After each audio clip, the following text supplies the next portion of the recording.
അമ്മൂമ്മ 12ന്റെ പട്ടിക ചൊല്ലാവോ? 12ന്റെ പട്ടിക അറിയാന്ന് പറഞ്ഞില്ലേ, ഒന്ന് ചൊല്ലാവോ?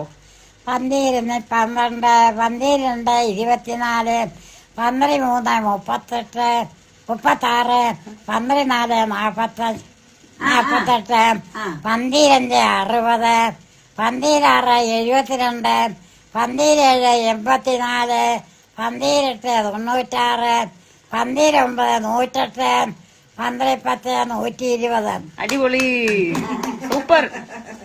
ഇതെങ്ങനെയാ പഠിച്ചത്? സ്കൂളിൽ പഠിക്കുന്നതല്ലേ.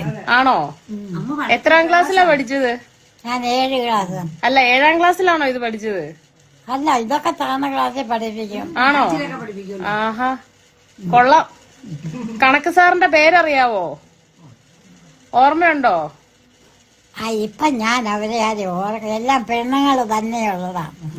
അതെന്നാ പഠിക്കാൻ 7ാം ക്ലാസ് കഴിഞ്ഞ്? പിന്നെ ദൂരെ പോകണായിരുന്നു. ആണോ? അതിന് ദൂരെ പോയി പഠിക്കാൻ മേലായിരുന്നോ? പിന്നെ നിർത്തി, ആവശ്യത്തിനുള്ളതായല്ലോ. 7ാം ക്ലാസ് കഴിഞ്ഞ് പഠിക്കാറുണ്ടല്ലോ, 10 വരെ പഠിക്കാൻ മേലായിരുന്നോ? നിർത്തി.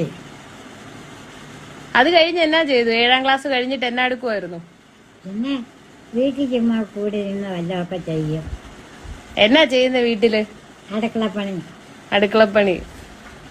അന്നല്ലേ നേരത്തെ അമ്മമാര് പറയും അടുക്കള ജോലി പഠിച്ചിരിക്കണം, അന്യ അടുക്കളയിൽ പോകേണ്ടതാണ്. ഇപ്പൊ ഉള്ള അമ്മമാര് പറയും അടുക്കള ജോലി ഞാൻ ചെയ്തോളാം, നീ സ്കൂളിൽ നല്ല മാർക്ക് മേടിക്കണം. അതുകൊണ്ട് അമ്മൂമ്മക്ക് പഠിക്കാൻ പറ്റാഞ്ഞല്ലേ? സാരമില്ല, ഇപ്പോഴത്തെ പിള്ളേരെ കഴിഞ്ഞ് നല്ല ബുദ്ധിയുണ്ട്, അത് മതി.